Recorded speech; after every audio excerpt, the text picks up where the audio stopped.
खुशहाल गांव और समृद्ध शहर। कक्षा छठी इतिहास का यह अध्याय नंबर 8 जो आज आपके सामने है, इसको शुरू करते हैं हम। इससे पहले की वीडियोस आपको प्लेलिस्ट में मिल जाएगी, आप उसको जरूर चेक करिएगा। और अगर आप सीटेट या किसी टेट की तैयारी कर रहे हैं और आपका टीचिंग सब्जेक्ट अगर एसएसटी है तो ये वीडियोस आपके लिए काफ़ी ज़्यादा हेल्पफुल हो सकती है। बस आपको जा करके प्लेलिस्ट चेक करनी है। तो देखिए, लोहार की दुकान पर प्रभाकर, एक बच्चा है यहाँ पर, आप देख सकते हैं इसको।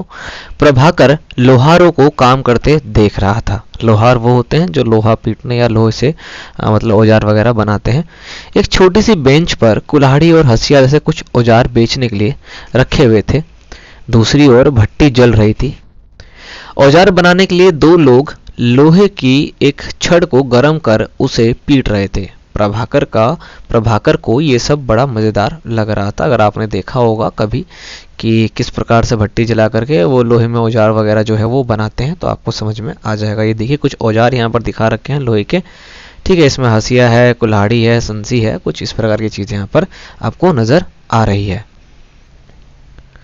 लोहे के औजार और खेती। भाई, लोहे के औजार जो है वो खेती से किस प्रकार से रिलेटेड है उसी को हम देखेंगे। अगर आप पिछले अध्याय पढ़ते हुए आ रहे हैं तो आपके लिए बहुत ही इजी रहेगा समझना, और अगर आप नहीं आ रहे हैं तो आपको एक बारी ज़रूर पढ़ना चाहिए या वीडियोस देखनी चाहिए। चलिए शुरू करते हैं। लोहे का प्रयोग आज एक आम बात हो गई है हम सभी के लिए। बिल्कुल, लोहे की चीज़ें हमारी रोज़मर्रा की ज़िंदगी का बहुत बड़ा हिस्सा बन गई है। इस उपमहाद्वीप में लोहे का प्रयोग लगभग 3000 साल पहले शुरू हुआ था। भारत उपमहाद्वीप की बात हो रही है, ध्यान रखिएगा। 1 नंबर का सवाल है आपके लिए। महापाषाण कब्रों में लोहे के औजार और हथियार बड़ी संख्या में मिले हैं। इनके बारे में हमने अध्याय 4 में पढ़ा था। ऑब्वियस सी बात है, अगर आपने वीडियो नहीं देखा है तो डेफिनेटली वीडियो आपको देखनी चाहिए। करीब 2500 वर्ष पहले लोहे के औजारों के बढ़ते उपयोग का प्रमाण मिलता है। आज से 2500 साल पहले कि भाई लोहा जो है वो काफ़ी ज़्यादा यूज़ होने लग गया है, डिमांड में आ गया। इनमें जंगलों को साफ करने के लिए कुल्हाड़ियाँ और जुताई के लिए हलों का फाल शामिल है। अध्याय 5 में तुमने पढ़ा कि लोहे के फाल के इस्तेमाल से कृषि उत्पादन बढ़ा था। ऑब्वियस सी बात है। अध्याय 3 में हमने पढ़ा था कि फाल लकड़ी के थे। अध्याय 5 में पढ़ा कि फाल जो है वो लोहे के हो गए थे। कृषि उत्पादन बढ़ाने के लिए उठाए गए अन्य कदम। पहला है उसमें सिंचाई।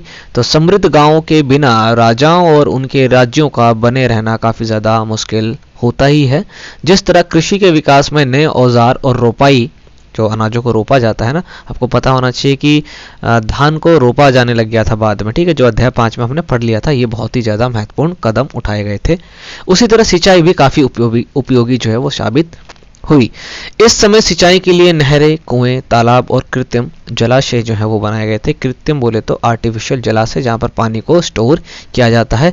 इस चार्ट में तुम्हें सिंचाई के आय परिवर्तन जो है वो दिखाए गए हैं। खाली स्थानों में सही वाक्य को तुम्हें भरना है, ठीक है। इस तरह के सवाल तो नहीं आएंगे।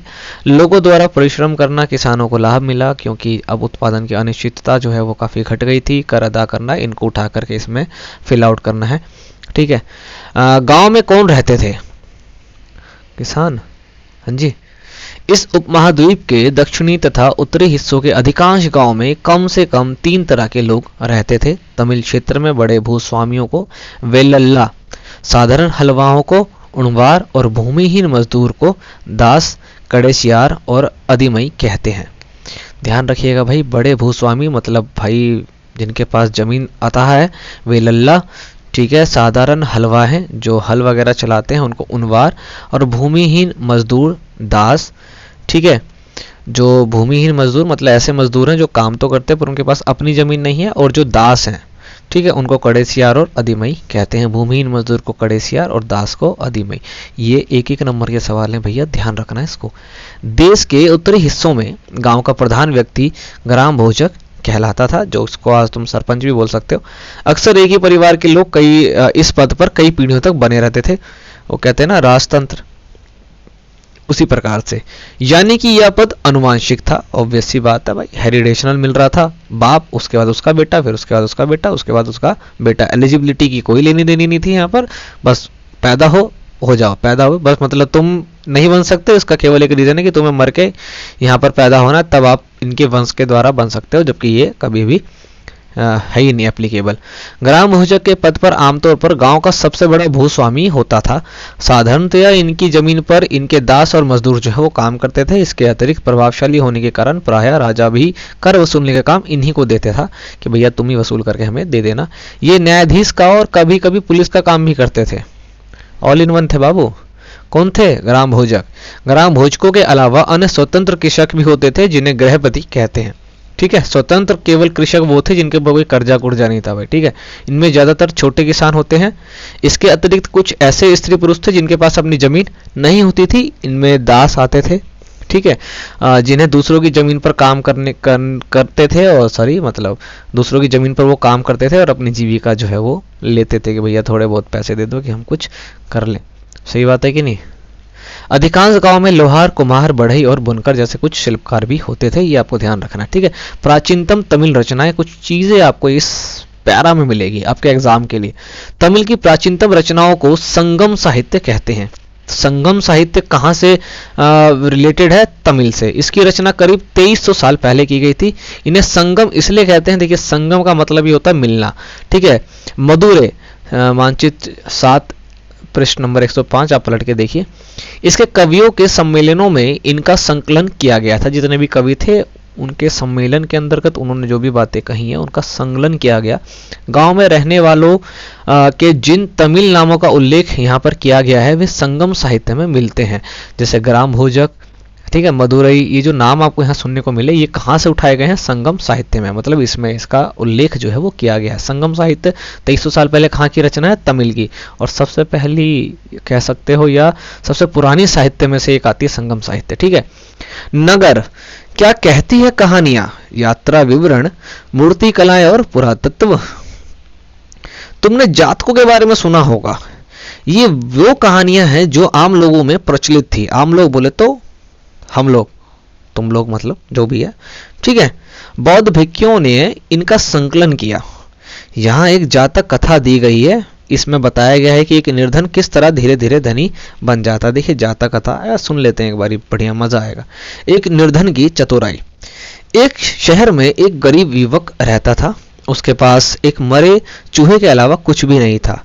उसने एक चूहे को एक सिक्के में एक भोजनालय वाले बिल्ली के लिए बेच दिया।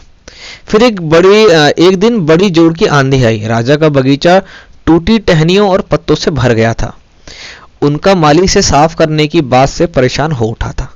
ऑब्वियस सी बात है, इतनी सब कचरा तो है कि नहीं। युवक ने माली से कहा कि अगर लकड़ियां और पत्ते उसे मिल जाए तो वह उस बगीचे की सफाई कर सकता है। माली जो है वो तुरंत मान गया कि चलो भाई ठीक है कर देंगे। युवक ने पास खेल रहे बच्चों को यह कहकर इकट्ठा कर लिया कि प्रत्येक टहनी और पत्ते के बदले उन्हें एक एक मिठाई मिलेगी। देखते ही देखते उन्होंने बगीचों से एक एक तिनका चुनकर गेट के पास इकट्ठा कर दिया। तभी उधर से राजा का कुम्हार बर्तनों को पकाने के लिए ईंधन की तलाश में गुजरा। भाई ईंधन चाहिए, फ्यूल है कि नहीं। अब उसने पूरे ढेर को खरीद लिया। इस तरह युवक के पास कुछ और पैसे आ गए। देख लो दिमाग, देख रहे हो कितना उठाया उसने। अब एक युवक ने एक योजना बनाई। एक बड़े बर्तन में पानी भरकर वह नगर के द्वार पर गया और वहां उसने घास काटने वाले 500 लोगों को पानी पिलाया। खुश होकर लोगों ने कहा तुमने हमारे लिए इतना अच्छा काम किया, बताओ अब हम तुम्हारे लिए क्या कर सकते हैं। उसने कहा सुनो, मैं आपको यह तब बताऊंगा जब मुझे आपकी सहायता की जरूरत होगी। उसके बाद उसने जो है एक व्यापारी दोस्त से दोस्ती कर ली। एक दिन उस व्यापारी ने बताया कल एक घोड़े का व्यापारी 500 घोड़े के साथ शहर में आ रहा है। कितने घोड़े भाई? 500। यह सुनकर के युवक ने उन घास काटने वालों के पास जाकर कहा कृपया तुम सब एक एक घास का गट्ठर मुझे दो और अपनी घास तब तक मत बेचो जब तक मेरी ना बिके। उन्होंने उसे घासों के 500 गट्टर दे दिए। भाई 500 लोग थे, एक एक गट्टर दिए तो भाई 500 हो गए। जब घोड़े के व्यापारी को कहीं भी घास ना मिली तो उसने युवक की घास 1000 सिक्के में खरीद ली। देख रहे हो भैया, उसने शर्त क्या रखी कि आप अपनी घास मत बेचना जब तक मेरी ना बिके और मेरे को एक एक गट्ठर बस दे दो। तो लोगों ने दे दी भाई। अब एक एक दी तो 500 गट्ठर हो गए उसके पास। अब उसने 500 गट्ठर कितने में बेच दिए? 1000 सिक्कों में। दिमाग देख रहे हो है? गया दिमाग कि नहीं गया? ऐसे है कि नहीं? ऐसे दिमाग चलना चाहिए। अब ये जातक कथा थी एक। ठीक है, प्राचीन नगरों के जीवन के बारे में हमें कुछ अन्य स्रोत भी पता चले हैं। शहरों, गांव या फिर जंगलों के जीवन से जुड़ी घटनाओं को मूर्तिकार जो है कलात्मक जो है ढंग से उकेरते थे। जो मूर्तिकार हैं भाई, देखो जो आसपास जो चीज़ें हो रही हैं हमारे शहर में, गांव में या जंगल में, इसमें जो लोग रह रहे हैं या यहाँ पर जो भी घटनाएं होती हैं, किसी भी प्रकार की घटना, देखो दुर्घटना नहीं बोल रहा हूँ मैं, घटना, कोई भी चीज़ घटित होता है समय अनुसार उसको घटना बोलते हैं। उसको मूर्तिकार क्या करते हैं ना, बहुत ही अच्छे से, मतलब एक तो देखो मूर्तिकार है, कितनी अच्छी कला है उसके पास, वो उससे उकेरेगा, उसको थोड़ा और उभारेगा, है ना, अलग अलग रंग दे सकता है। तो ऐसी चीज़ें वहाँ पर देखने को मिलती है। इन मूर्तियों को ऐसी इमारतों की रेलिंग, खंभों या प्रवेश द्वारों पर सजाया जाता था जहाँ पर लोग आते थे। अब उस मूर्तिकार को देखते थे, सॉरी मूर्तिकार की जो चीज़ें थी उसको देखते थे। कितनी बेहतरीन है कि नहीं है। अब देखो नीचे ना ये सांची का स्तूप है, सांची की मूर्ति कला है, सॉरी स्तूप नहीं है। यह मध्य प्रदेश स्थित सांची के स्तूप की मूर्ति कला का एक नमूना। ये देखो ये कितनी बेहतरीन बनाई है, आप देख सकते हो ये, हाँ ये देखो कितनी बेहतरीन है। नक्काशी देखो कितनी बढ़िया कर रखी है यहाँ पर, एक एक चीज़ जो है वो कितनी बेहतरीन है। उसका कलर चेंज करें तब शायद दिख जाएगी नहीं, ये एक एक चीज़ यहाँ पर कुछ देखो, घोड़े देखो कितने बढ़िया से बना, उनके फेस, एक भी चीज़ मिस नहीं हो रही है। और हम बात कर रहे हैं आज से कई साल पुरानी, है कि नहीं है, कई साल पुरानी बात कर रहे हैं। आज हम 3D पेंटिंग की बात करते हैं, उसकी बात नहीं कर रहे हम, कई साल पुरानी की चीज़ें हैं। ये कितनी बेहतरीन है कि नहीं है। इसको कहाँ लगा दिया गया, किसी रेलिंग पे लगा दिया गया, ये मेन गेट पे सजा दिया गया। अब लोग आएंगे ना, इसको देखेंगे, आप लोग भी जाओगे ना तो मतलब आप चौंक जाओगे कि यार इतना बेहतरीन, है ना।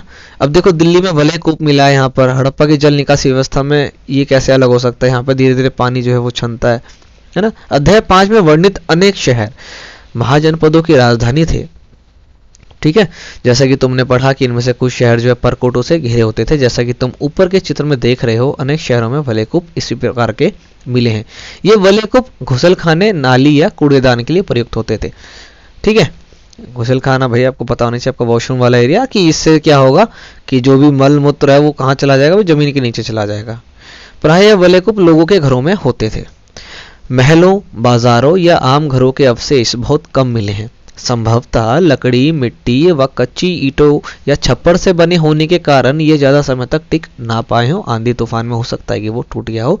भविष्य में पुरातत्व विद जो है इसकी खोज कर सकते हैं भाई आगे जाके। भविष्य की गर्भ में क्या रखा है हमें तो पता नहीं है, बट ढूंढा तो जा ही रहा है। प्राचीन शहरों के बारे में वहाँ नए नाविकों तथा यात्रियों के विवरणों द्वारा पता चलता है। ऑब्वियस सी बात है, जब नए नए लोग किसी एरिया में जाएंगे तो वो किसी अलग अलग चीज़ों से एक्सप्लोर करेंगे, अलग अलग जगह को एक्सप्लोर करेंगे और वहाँ से इन्फॉर्मेशन क्रिएट हो सकती है इतिहास के बारे में। ऐसा ही एक विस्तृत विवरण किसी अज्ञात यूनानी नाविक का है। नाविक पता होना चाहिए भाई, वो व्यक्ति होता है जो नाव से इधर से उधर जाता है। देखो बेरी गाजा भरूच का यूनानी नाम है ये, ठीक है। अब ये नहीं पता ये किसने लिखा है, बट ये एक चीज है यहाँ पर। बेरी गाजा की संकरी खाड़ी में समुद्र से आने वालों के लिए नाव चला पाना बहुत ही मुश्किल होता है। राजा के द्वारा नियुक्त कुशल और अनुभवी स्थानीय मछुआरे ही यहाँ जहाज लेके जा सकते थे।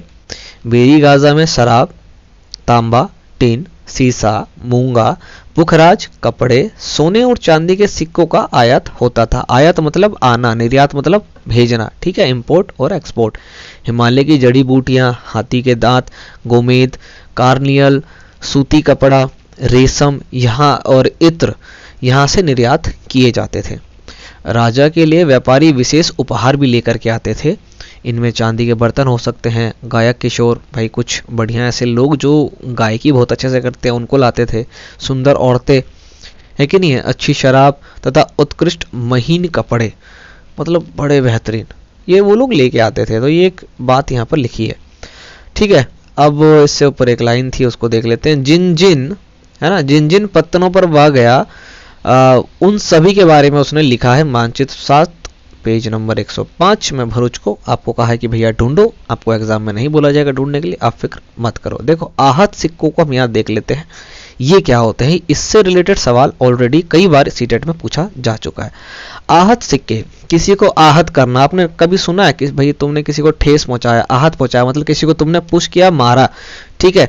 तो आहत सिक्के सामान्यतः आयताकार और कभी कभी वर्गाकार या गोल होते थे, रेक्टेंगुलर, स्क्वायरिकल शेप में या फिर गोल। ठीक है, गोल बोले तो सर्कल नहीं, स्पेयर। ये या तो धातु की चादर को काट करके या धातु को चपटे करके या उसको गोल करके बनाए जाते थे। इन सिक्कों पर कुछ लिखा हुआ नहीं होता था, बल्कि इन पर कुछ चिन्ह जो है ठप्पे से बनाए जाते थे, मतलब ऐसे पीट करके। ठीक है, जैसे ठप्पा लगाते हैं ना भाई, ऐसे पीट करके जो है इस पर चिन्ह बनाए जाते थे, इसलिए ये आहत सिक्के कहलाए। भाई आहत करके बनाए गए इसलिए आहत सिक्के कहलाए। ठीक है, ये इमेज यहाँ पर आप देख सकते हैं। इसको सबसे पहले हटा दें, इसको आने की बड़ी जल्दी रहती है। गया। ठीक है, ये सिक्के उपमहाद्वीप के लगभग अधिकांश हिस्सों में पाए जाते थे और ईसा की आरंभिक सदियों तक ये प्रचलन में रहे थे। ठीक है, ये बात हो रही है यहाँ पर। अब हम सिक्कों के बारे में देख लेते हैं। देखिए कितना आहत सिक्के हैं। ये फ्रंट से देखिए धसे हुए इधर के एरिया, नीचे की ओर दबे हुए हैं, और पीछे से देखिए जो एरिया दबा हुआ है वो बाहर की तरफ उभरा होता है। पृष्ठ 82 पर दी गई कहानी में तुमने देखा कि किस तरह सिक्कों के आधार पर संपत्ति का मूल्यांकन किया गया था। पुरातत्वविदों को इस युग के हजारों सिक्के मिले हैं। सबसे पुराने जो सिक्के हैं वो हैं आहत सिक्के। ये आपको 1 नंबर का सवाल आपके सामने छोड़ दिया, जो कि करीब 500 साल तक चले थे, बहुत लंबे टाइम पीरियड तक चले भाई। इनका चित्र नीचे दिया गया है, ये आप देख सकते हैं। इसके बारे में अभी डिस्कस करा हमने। चांदी या तांबे के सिक्के पर विभिन्न आकृतियों को आहत करके बनाए जाने के कारण इनको आहत सिक्के कहा गया। ठीक है, अभी आपको पता चल गया है कि नहीं। अब देखिए विनिमय के अन्य साधन, यहाँ पर कुछ चीजें हैं। संगम साहित्य की एक छोटी सी कविता को पढ़ो। कह रहा है कि खेतों में सफेद धान गड़ियों पर लादे जा रहे हैं नमक के लिए, लंबे लंबे रास्ते चांदनी सी सफेद रेत पर, परिवार को समेटे कहीं पीछे छूट ना जाए, शहरों से नमक के सौदागरों के यूं चले जाने से सिर्फ सन्नाटा रह जाता है। एक छोटी सी कविता लिखी यहाँ पर कि खेतों में जो है सफ़ेद धान, बोले तो भाई नमक को कैसे लेकर के एक जगह से दूसरी जगह लोग लंबे लंबे रास्तों में जा रहे हैं। चांदनी रातों में रेतों के ऊपर जा रहे हैं, मतलब रेगिस्तान वाले इलाकों से जा रहे हैं, है ना, और अपने परिवारों को लेकर के जा रहे हैं कि भाई कहीं परिवार ना छूट जाए, है कि नहीं। देखिए आगे पॉइंट है, नगर अनेक गतिविधियों के केंद्र। जो अलग अलग नगर होते हैं ना, वहां पर अलग अलग गतिविधियां होती है, उनके वो सेंटर होते हैं। जैसे कि आपके यहाँ भी कुछ नगर होंगे जहां पर कोई काम परफेक्टली होता है ना, ये आपको ध्यान रखना है। तो देखते हैं कि किस नगर के अंदर क्या चीज जो है वो उसका वो केंद्र था। अक्सर नगर कई कारणों से महत्वपूर्ण हो जाते हैं। उदाहरण के लिए जैसे मथुरा। ठीक है, मथुरा भाई फेमस है, आपको पता है किस लिए फेमस है? ऑब्वियस सी बात है भाई, मथुरा कहाँ है? यूपी के अंदर। क्यों फेमस आपको पता है? बहुत सारे मंदिर हैं वहां पर, बहुत सारी और भी चीजें जिनके लिए वो फेमस हो जाते हैं कोई एक जगह। यह 2500 साल से भी ज्यादा समय से एक महत्वपूर्ण नगर रहा है, क्योंकि यह यातायात और व्यापार के 2 मुख्य रास्तों पर स्थित था। ठीक है, मथुरा की बात हो रही है। इनमें से एक रास्ता उत्तर पश्चिम से पूर्व की ओर जाता था, जबकि दूसरा उत्तर दक्षिण की ओर जाता था। मतलब उत्तर पश्चिम से पूर्व जा रहा है और दक्षिण की ओर जा रहा है, तो भाई 2 रास्तों का बीच में आ रहा है, तो ऑब्वियस सी बात है मुख्य हो जाएगा। शहर के चारों ओर किलेबंदी की गई थी। इसके अंदर अनेक मंदिर उस वक्त भी थे, अभी भी हैं और ज्यादा ही हो गए हैं। आसपास के किसान और पशुपालक शहर में रहने वालों के लिए भोजन जुटाते थे। मथुरा बेहतरीन मूर्तियां बनाने का केंद्र है। कभी अगर आप गए हो तो बताना नीचे कमेंट करके कि मथुरा के अंदर कौन कौन से मंदिर आप जो है ऑलरेडी घूम चुके हो और किन किन जगहों पर गए हो और वहां पर क्या फेमस है। और अगर आप नहीं गए हो तो ऑब्वियस सी बात है, जो लोग कमेंट करेंगे उनको देख करके आप जाना जरूर, आपको पता चलेगा कि मूर्तियां बनाने वाले कितने बेहतरीन लोग थे वहां पर। लगभग 2000 साल पहले मथुरा कुषाणों की दूसरी राजधानी बनी। मोस्ट इंपोर्टेंट चीज है, ध्यान रखिएगा कि कुषाणों की दूसरी राजधानी कौन थी? मथुरा। इनके बारे में हम आगे अध्याय में पढ़ेंगे, बट आपको यहाँ पर ध्यान रखना है। मथुरा एक धार्मिक केंद्र भी रहा है, ऑब्वियस सी बात है अभी भी है। यहाँ बौद्ध विहार और जैन मंदिर भी है। ठीक है, विहार क्या होता है ये हमने पढ़ा था। ठीक है, जो बौद्ध और जैन के जो लोग थे, जो भिक्खु वगैरह थे, जब वो एक जगह से दूसरी जगह जाया करते थे तो कहीं पर रुका करते थे, उस रुकने वाले स्थान को विहार बोला गया था। ठीक है भाई, ये लकड़ी के होते थे, बाद में जा करके ये ईंट पत्थर के हो गए। यह कृष्ण भक्ति का एक महत्वपूर्ण केंद्र था। यार अभी भी है मथुरा, सही बात है कि नहीं? अभी भी है ना। आगे देखिए, मथुरा में प्रस्तर खंडों तथा मूर्तियों पर अनेक अभिलेख मिले हैं। आमतौर पर ये संक्षिप्त अभिलेख हैं, बहुत छोटे छोटे लिखे गए हैं, जो स्त्रियों तथा पुरुषों द्वारा मठों या मंदिरों को दिए जाने वाले दान का उल्लेख करते हैं कि उन्होंने कितना कितना दान दिया है या क्या दान दिया है। प्रायः शहर के राजा, रानी, अधिकारी, व्यापारी तथा शिल्पकार इस प्रकार के दान दिया करते थे, क्योंकि ये भाई यही पैसे वाले होते हैं। उदाहरण के लिए मथुरा के अभिलेखों में सुनारों, लोहारों, बुनकरों, टोकरी बुनने वालों, माला बनाने वालों और इत्र बनाने वालों का उल्लेख भी मिलता है। भाई भगवान के काम के लिए तो देख रहे हो आप कौन कौन आ रहे हैं, है कि नहीं है। इस कॉलम को देखते हैं। अगला पॉइंट जो है हमारा शिल्प और शिल्पकार। इससे पहले हम इस कॉलम को देखेंगे। उत्तरी काले चमके पात्र, ठीक है। इसको देखो, ये एक कठोर चौक से निर्मित धातु की तरह दिखने वाले तथा चमकदार काली सतह वाले पात्र यानी कि बर्तन है। इसे बनाने के लिए कुम्हार मिट्टी के बर्तनों को भट्टों में उच्च तापमान यानी कि हाई टेम्परेचर पर रखते हैं। इसके फलस्वरूप इनके बर्तन का बाहरी सतह जो है वो काला हो जाता है। आप भी घर पर कुछ बनाओगे, पतीले में, भगोने में, किसी भी चीज़ के अंदर, जब उसको आप उच्च तापमान पर रखोगे, टेम्परेचर हाई मतलब आपने लो तेज कर रखी है, तो फिर होगा क्या कि उसका निचला हिस्सा जो है वो काला हो जाएगा। इन पर एक पतली काली लेप भी लगा दी जाती थी जो इस बर्तन को शीशे जैसा चमक जो है प्रदान करते थे कि भैया इस पर रोशनी पड़ेगी ना तो क्या होगा, ये चमकेगा। तो इससे बना दिया गया उत्तरी काली चमके पात्र। शिल्प और शिल्पकार। पुरा स्थलों से शिल्पों के नमूने मिले हैं, ठीक है। पुराने स्थल को पुरा स्थल बोलते हैं। इनमें मिट्टी के बहुत ही पतले और सुंदर बर्तन मिले हैं जिनमें उत्तरी काले चमकीले पात्र कहा जाता है, क्योंकि ये ज्यादातर उत्तर महाद्वीप में मतलब इस महाद्वीप के उत्तरी भाग में मिले हैं। तो चमकीले पात्र हैं, काले रंग के, कहाँ से प्राप्त हुए हैं, उत्तरी एरिया से, इसलिए इसका नाम रखा गया उत्तरी काले चमके पात्र। अब देखो आगे बहुत कह रहा है कि भैया ध्यान रहे, आइए इसको थोड़ा ऊपर कर लेते हैं। ध्यान रहे कि अन्य दूसरे शिल्पों के अवशेष जो है अब नहीं बचे होंगे, जैसे कि विभिन्न ग्रंथों से हमें पता चलता है कि कपड़ों का उत्पादन बहुत महत्वपूर्ण था, है ना। उत्तर में वाराणसी और दक्षिण में मदुरै इसके लिए प्रसिद्ध केंद्र थे। देखिए दो शहरों के नाम आया यहाँ पर, वाराणसी और मदुरै। ये दोनों प्रसिद्ध थे किसके लिए, कपड़ा उत्पादन के लिए। आपके लिए 1 नंबर का सवाल है, फटाफट नोट डाउन कर लो। यहाँ स्त्री पुरुष दोनों ही काम करते थे। अनेक शिल्पकार तथा व्यापारी अपने अपने संघ बनाने लगे थे जिन्हें श्रेणी कहा जाता है या कहा जाता था। शिल्पकारों की श्रेणियों का काम प्रशिक्षण देना था, ट्रेनिंग देना था, कच्चा माल उपलब्ध कराना था और तैयार माल का वितरण करना था, उसको एक्सपोर्ट करना है, एक जगह से दूसरी जगह पहुंचाना है, ठीक है। जबकि व्यापारियों की श्रेणियों का काम था व्यापार का संचालन करना, वो यहाँ से सामान लेकर के दूसरी जगह पहुंचाएंगे। श्रेणियां बैंकों के रूप में भी काम करती थी जहां लोग पैसे जमा करते थे। सोचो हम तब की बात करें 2000 साल पहले। इस धन का निवेश लाभ के लिए किया जाता था। भाई बैंक में पैसा रखा तो ऑब्वियस सी बात है लाभ चाहिए, है ना।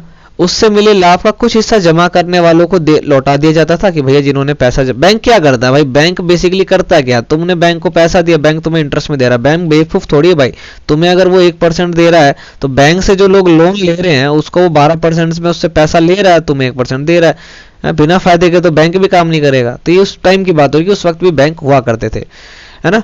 या तो वो लौटा देते थे या फिर मठ आदि धार्मिक स्थानों को दान में दे दिया करते थे, ठीक है। हम मथुरा की बात कर रहे थे।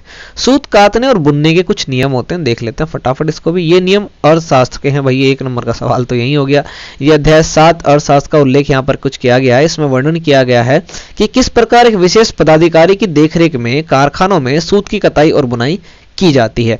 ऊन, पेड़ों की छाल, कपास, पटुआ तथा सन को तैयार करने के काम में विधवाओं, सक्षम असक्षम महिलाओं, भिक्षुणियों, वृद्धा वैश्याओं, राजाओं के द्वारा जिनको अवकाश दिया गया है वैसी दासियां, सेविकाएं या अवकाश प्राप्त देवदासियों को लगाया इसमें जाता था कि भैया आप काम करो।